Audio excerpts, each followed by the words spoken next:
Welcome here to Wake Up Call with Dan Tortora. Coming off of that fast break, we are picture in picture with Tyler Rouse of the history of the Baldwinsville Bees. Tyler is someone that I have heard about for a long time.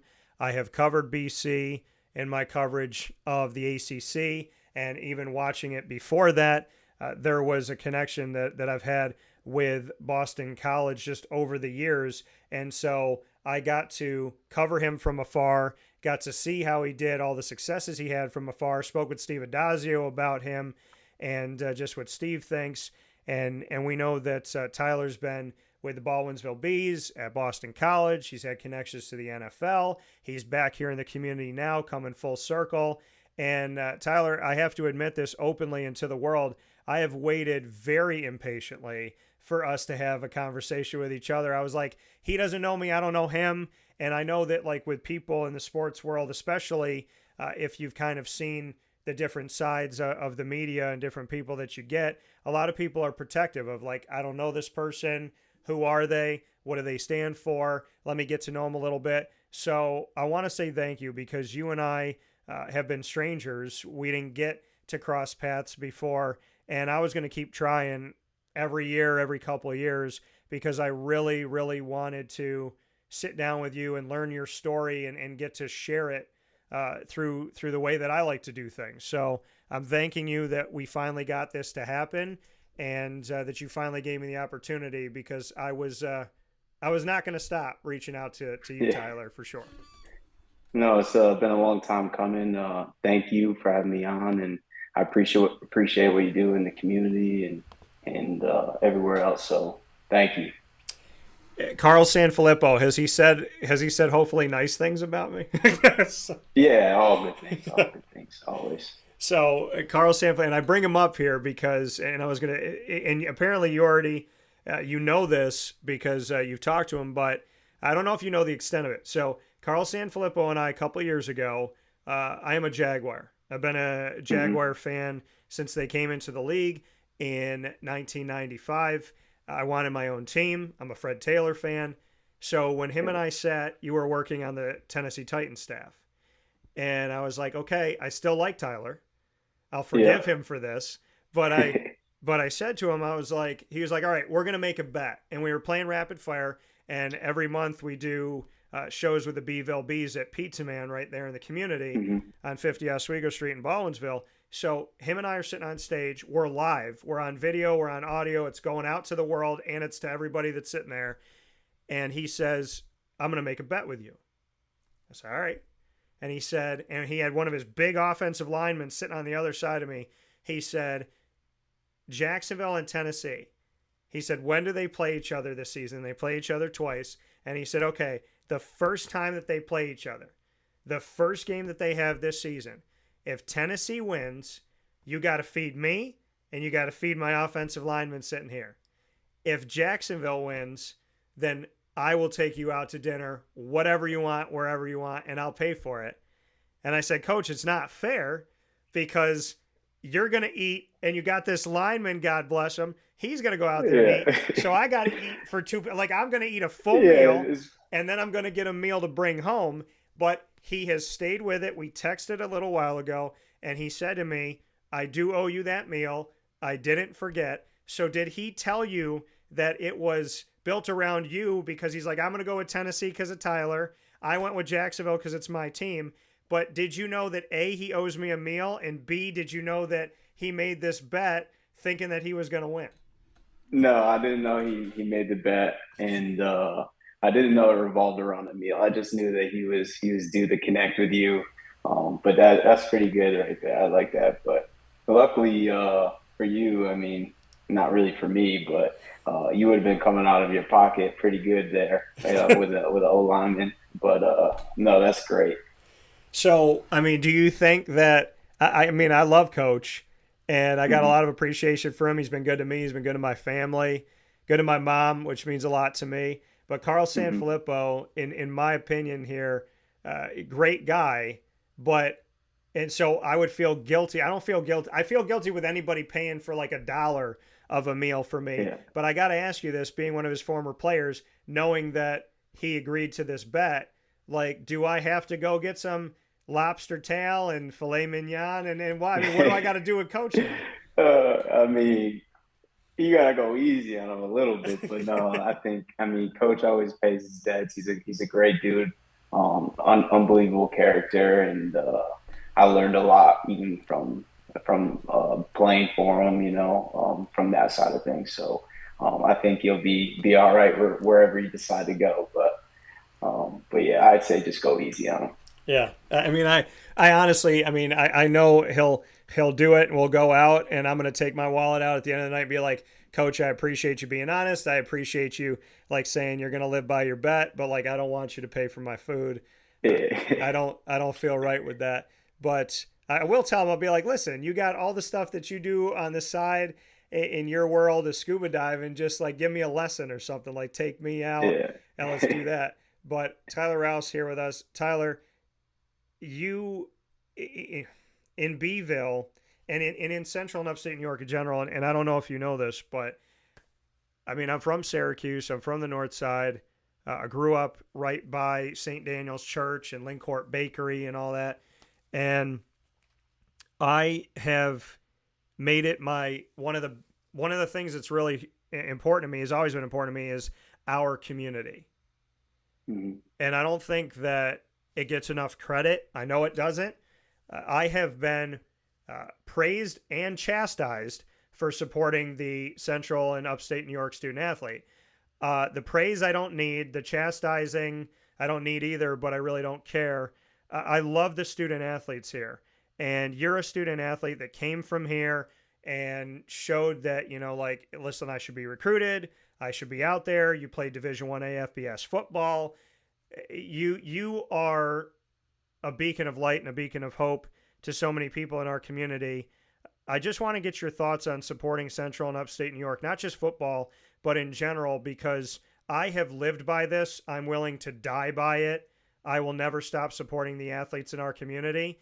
And you're one of the athletes that whenever I tell the story is when people want to refute me and go, why would you support Central and Upstate New York? There's nobody here. There's nobody in football. You're one of the first names that comes flying out of my mouth. So what are your thoughts on the local student athlete and being one of those student athletes that went against the narrative, essentially bucked the narrative?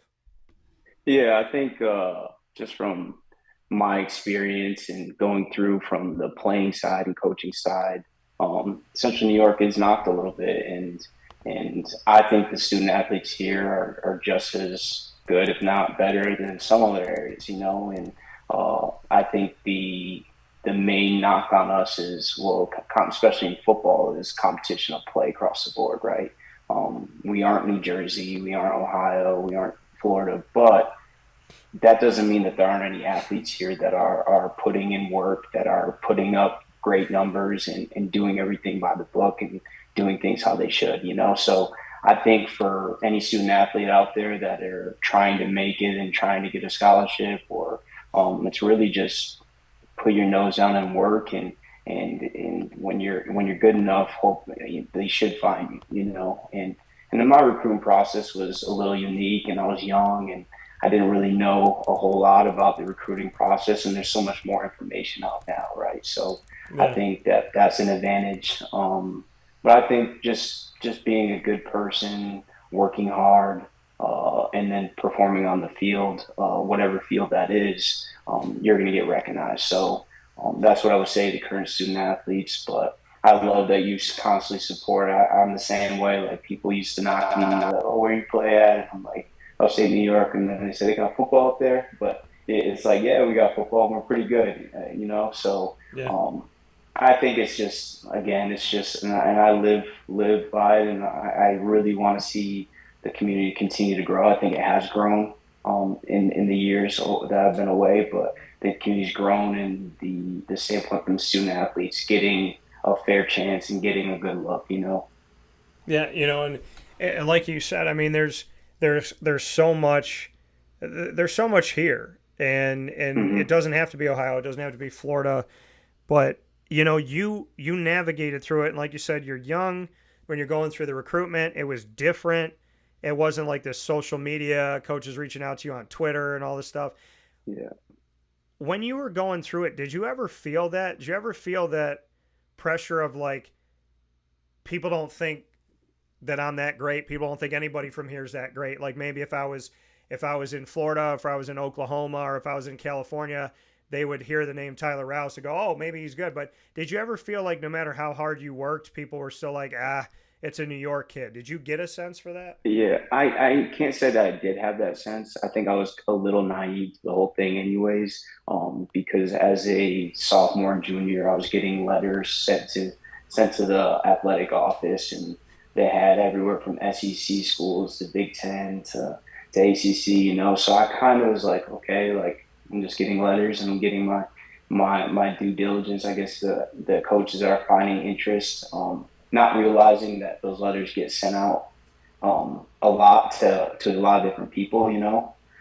So I really was kind of naive to that whole side of it, and I just or ignorant, I should say, that I didn't really know um, that that there was this barrier, you know. And then as I got to my senior year, and I put up another great season, I just was expecting that eventually something would happen, you know. I didn't really have any bias. I didn't have the sense, oh, it's upstate New York versus. I just kind of started questioning, like, hey, am I as good as I thought I was, you know? And had that kind of sense kick in, only to realize that, you know what, I did some things that were great, and you know, so that's kind of how I felt going through the process. I didn't necessarily know that it was more so the area just isn't recruited as heavily. Yeah.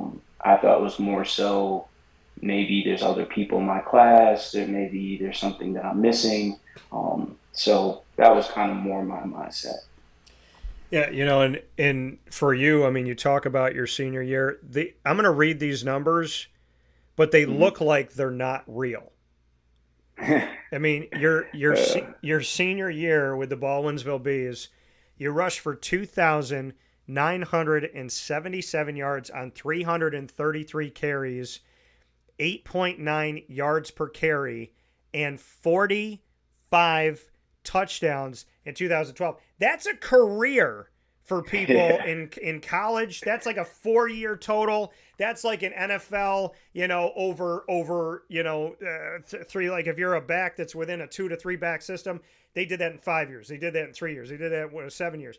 2,977 yards, 333 carries, 8.9 yards a carry, 45 touchdowns in 2012.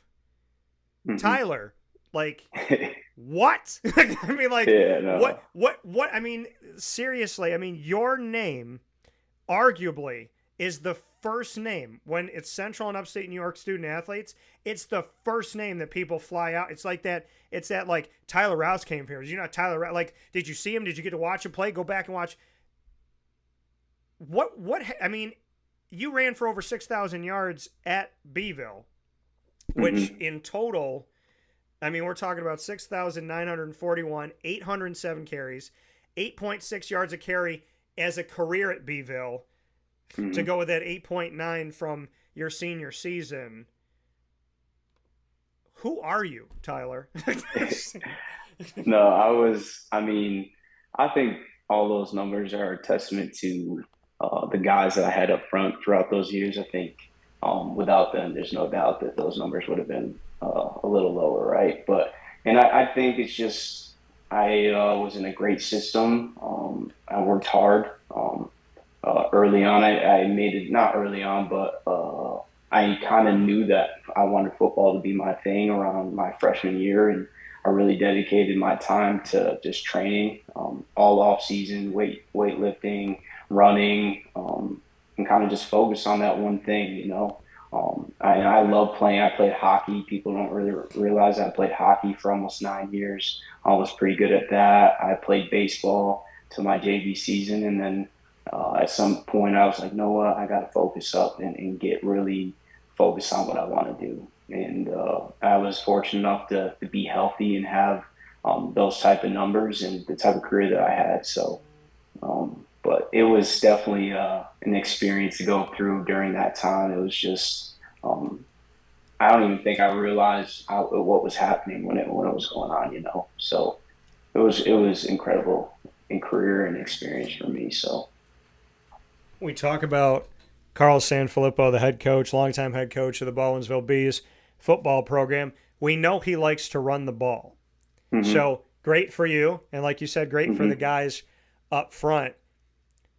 Do you believe that you helped to prove him right of this like old fashioned, this is what we're going to do and this is how we're going to have it? Because as football has changed to a lot of people and evolved and it's finesse and this and that, Carl, no matter what anybody says from the outside looking in, he's like, hey, this is what we do. This is who we hmm are. And I love that. And you went to a school in BC that's the same way. BC was yeah, like, we're going to punch you in the mouth running the ball. We're going to have stout defense. And that's what Carl Sanfilippo, we're going to punch you in the mouth running the ball. We're going to have stout defense. I commend him that as the world around him is going, do this, do that, do this, do that, he's going, this is who we are. This is what we're going to work with.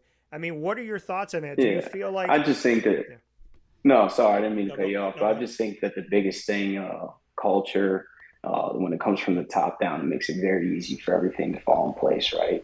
And then the next thing I'd say to that is you can't really go broke making a profit, you know. And if you're doing something and it's having success and it works, why change because it's the flashy or different thing to do, you know? I think um, had things not been successful, guess what? Well, I don't think coach is a good coach. I think he would try to make it happen a different route, right? But when something works and something's effective, it's like almost like why would you go and change that unless it was for further improvement on what you're already doing. But I think it's a culture standpoint. I think it was successful. It worked, and I mean, I think kind of to the core, that's who coach is, and it was just a great period to be there and to be able to see it, you know, and live through it.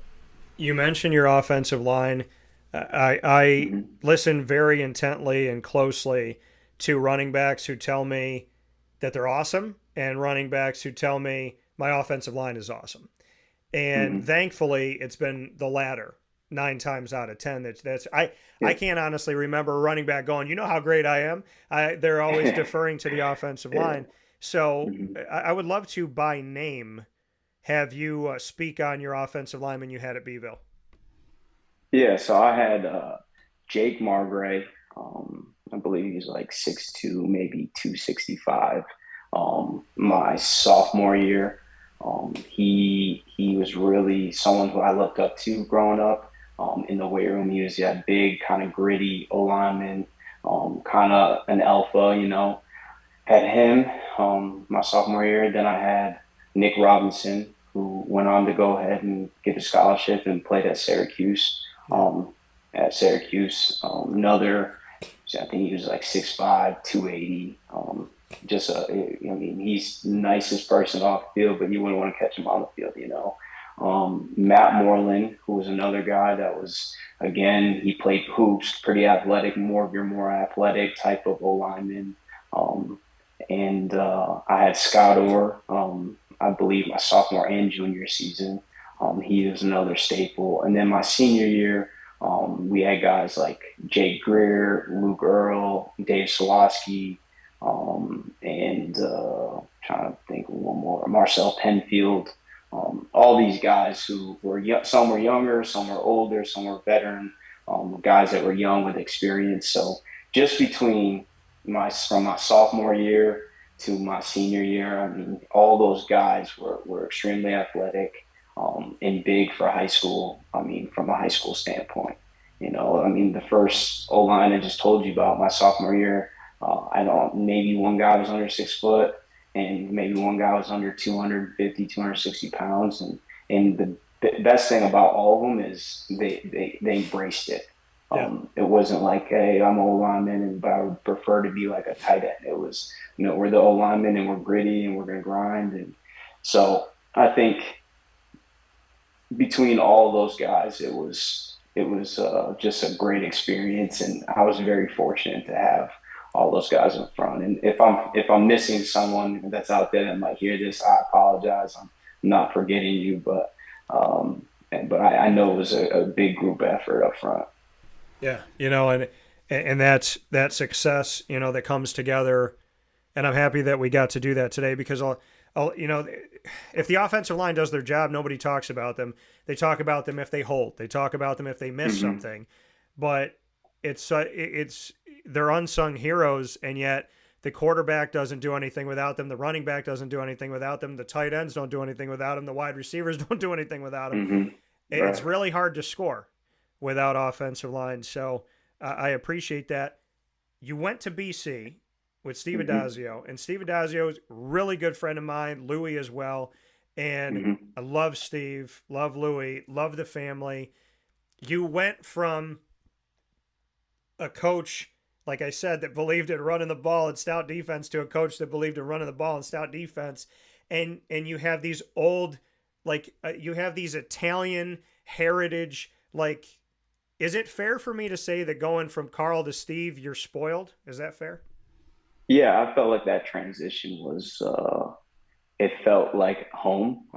I understood from my high school experience and being around Coach Sanfilippo and what that experience was like was very similar to my college experience. Obviously, at a heightened level because you're at the ACC and it's a little different. But from the standpoint of just making that transition as a young freshman, what's expected of you, what hard work looks like, what culture is, and how to instill culture in yourself and throughout the rest of the team.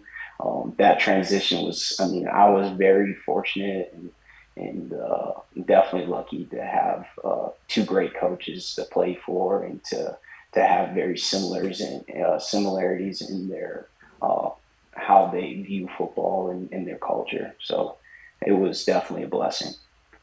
Yeah, and Steve Addazio, I mean, I don't think he got enough credit, and you could tell me if I'm wrong in this, but made a bowl game all but 1 year as the head coach, kind of unceremoniously let go from Boston College. But to me, like you said, you can't go broke making a profit. They weren't a 10-win team. They weren't playing for a national championship, but in a lot of seasons, they were better than Syracuse. They were going to more bowl games than Syracuse and then a lot of other teams out there.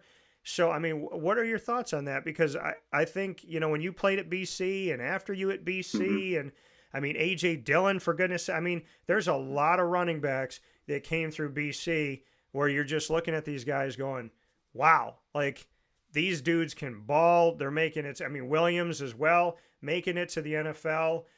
I don't think Boston College or Steve Addazio has gotten the credit of consistently having a winning season, consistently getting to a bowl game. It's really hard. And I think, I mean, Syracuse Yeah. is your hometown, and you see the amount of time in between bowl games and winning bowl games and whatnot. So I guess I just don't understand the narrative that BC under Steve Addazio wasn't doing enough, because to me, you guys were doing a lot more than a lot of other places, and consistency in going to a bowl game. I don't see a problem. You went to multiple bowl games while you were there. Yeah. Hmm. No, first off, I mean, Coach Addazio was great. And I mean, unfortunately for that head coach position, no matter where you're at, you're never going to get the credit really that you deserve. Yeah. Um, and that's unfortunate, but it's part of the business. And I really don't have too much say on what should have been done, or because I mean that's way above. If I knew what to do, then I'd probably be in that profession doing it, making those decisions. But at the end of the day, I do believe that and I do know that he was a great coach. I thoroughly love playing for him, coaching with him, and it is unfortunate, but that's just kind of how the business rolls. But like you said, we've had some great teams that come through there, and great players that have come out of Boston College, obviously over the years, and then obviously during his tenure there. So um, I think that's kind of how I feel. I don't have too much really to say about what should have been done. I just know that he's a great person, great coach, and I was very fortunate and blessed to have the opportunity to play for him. Going through your recruitment, Tyler, Hmm. did Syracuse push? I mean, and I'm asking this because I didn't know. I mean, Yeah. you and I didn't know each other back then. So Mhm. What was the recruitment like? Not just Syracuse, but in general. Was there a lot besides Boston College? A lot of schools. Did Syracuse? Was there a path there? Kind of bring me into that. Yeah, so my process with Syracuse, it was a little wishy-washy, not necessarily on their end, maybe on mine as well. I didn't get early, like it didn't seem like they had early interest in me, even from my sophomore, junior seasons, and then into my senior year. Yeah. I did have uh, a meeting or two with the assistant coaches that came to the building, to the school to meet with me and say, hey, we'd like to get to know you more and maybe have you out for camp.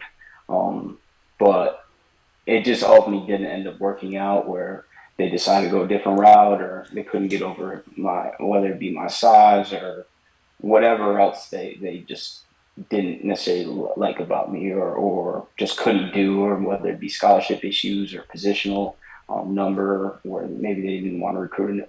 I don't know.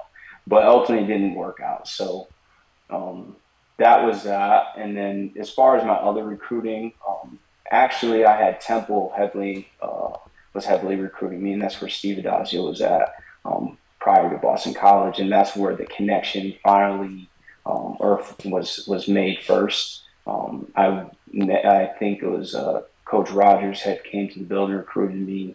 I was able to go out to campus and into a Temple camp. I did perform great at the camp that they have for the high school athletes, and that was where the kind of connection and the heavily invested more so in getting recruited from Temple happened. And then about halfway through my senior season, it kind of went cold.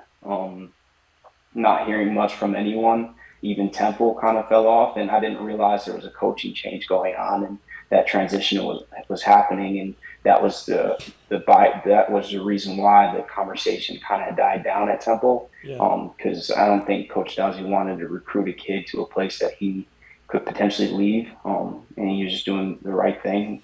So, anyways, that kind of happened.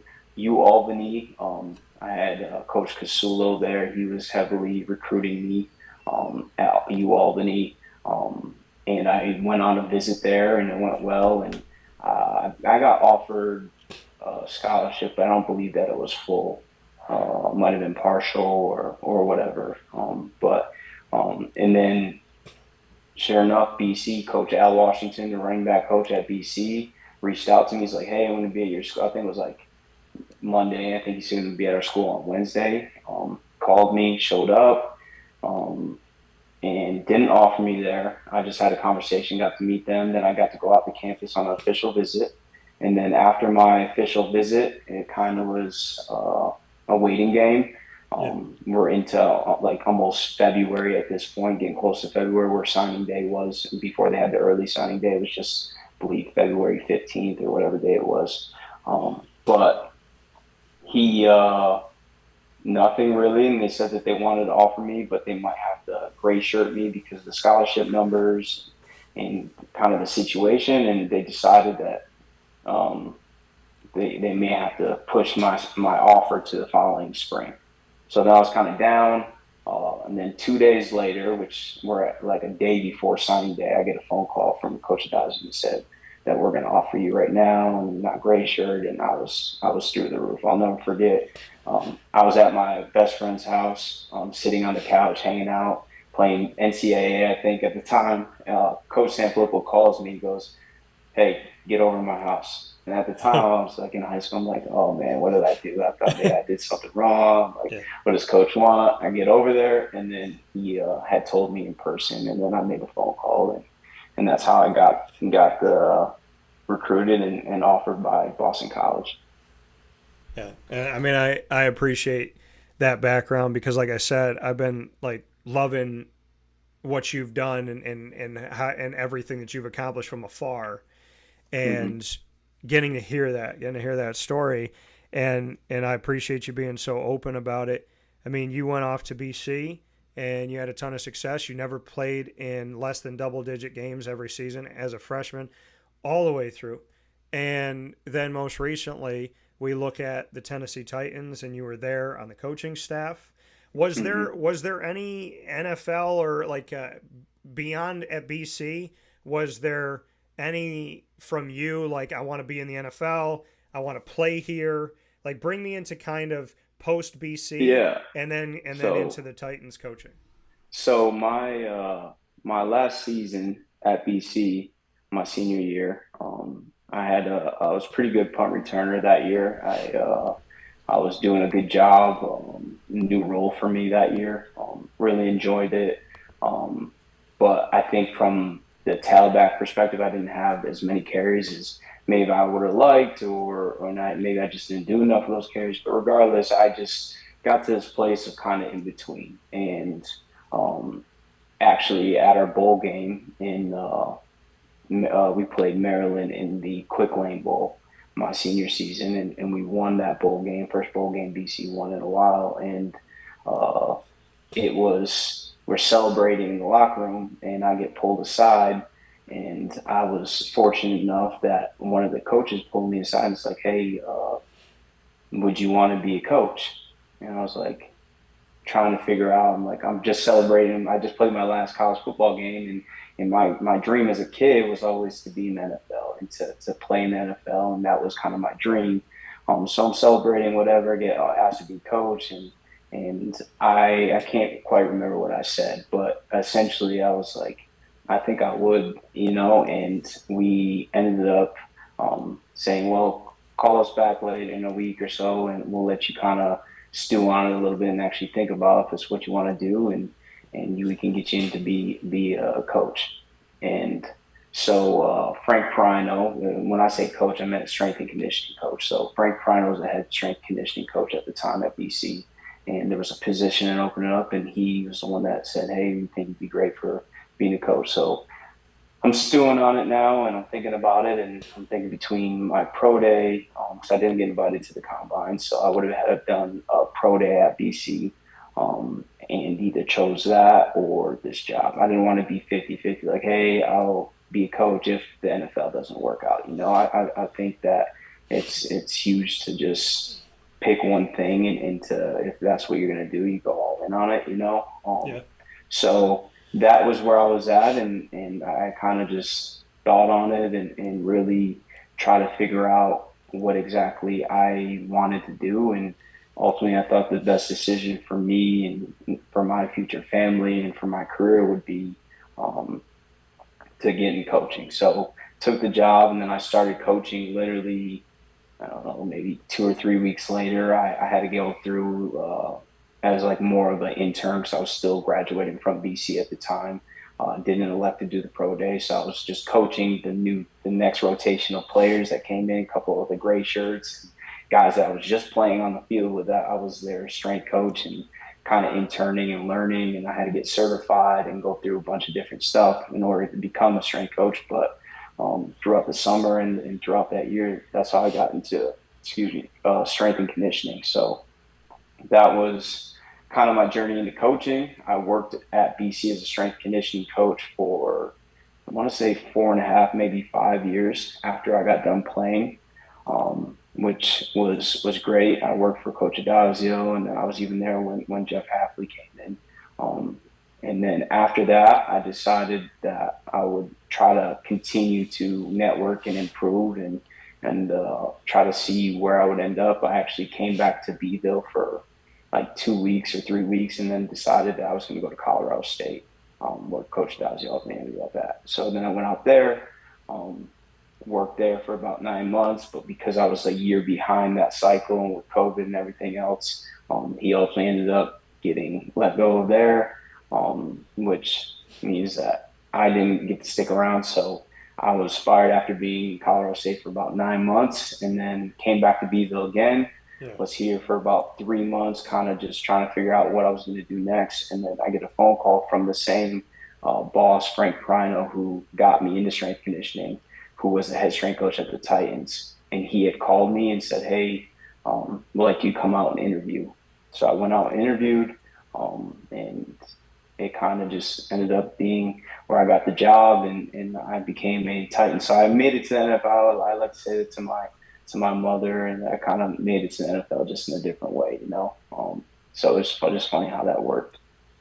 Yeah, I mean, what you really said, Tyler, was it's all about relationships. You ended up Hmm. seeing the same faces throughout, right? You connected with Yeah. Steve, then you connected with Steve again. Connect with Frank, then you connect with Frank again.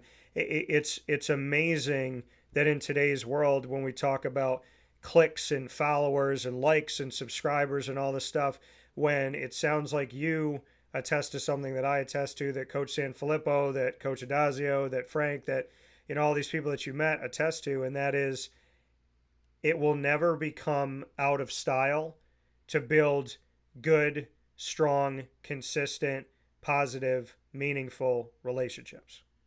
And I'd love for Yeah. you No, to that's kind of give your thoughts on that, because it seems like your life has revolved around the fact that you're not burning your bridges and you're trying yeah. to create meaningful connections. No, I think like you said, like it's never going to go out of style, and I think the coaching industry in itself, or really any industry, but it's surrounded by people that has to trust you and has to know you, and I think it's just such a tight knit community that the more relationships that you can have that are meaningful, not just hey, how are you? It's how's the family? How can I help you out? What do you need? And I've been blessed to be around a lot of those guys, and people that have seen me from the time that I was a player and my work ethic and how I approach things to then think that I'd be a good enough coach, then to then continue to have those same values, and to have them continue to consider me later down the road. So I think, like you said, I think the networking and having those meaningful conversations and just ultimately being a hard worker and good person will get you to where you want to be. Time flies. I've waited years upon years for this, and I have so much more to ask you, which I hope you'll allow me to have you on again. But Absolutely. I do want to hit with this final point. Why did you fall in love with football, and why are you still in love with football so many years later? I fell in love with football because for me, it was a way of me to express myself. I played multiple sports. I played football or baseball, hockey, and there's something about football that it was just such an experience from early on that I just was like, I get to run around and hit people. Oh, I can go celebrate when I score a touchdown. I can also get myself through college and to do something with my life through this game, and it just became this fixation on how do I continue to improve, and how do I continue to help myself so that I can set myself up for a life that I'm proud of, So I think that was the real realization as a kid, was more so I could just run around, hit people, and have fun with my friends.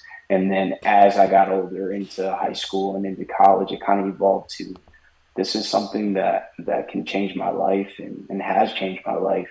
And I think that's why now, and even as a coach, I continue to love, because I think back about what that little Pop Warner football game has turned into and where it has placed me, over the years. So, And and you said this too, and I want to give a shout out to your mom, Amy, that you've had obviously her support. And like you said, you like to tell your mom after all these years you made it to the NFL, and you did. And now you're back here as we continue in this whole conversation. The thing that kind of has been woven through this whole thing is relationships and always finding your way back home. You're back in Beeville now, and I think we're spoiled. So to come full circle of, man, I wish I got to talk to him when he was at Beeville too. Now I'm talking to him when he's at Beeville. Tyler, I yeah. want to thank you for being a part of Wake Up Call here inside the Heritage Hill Studios, and I just want to tell you that it's an honor to do this today, but that you've had a fan in me for a very long time. And I'll never forget that I asked Steve Addazio about you, and he said he is the hardest working player, not offense, not running back. He said he is the hardest working player in practice.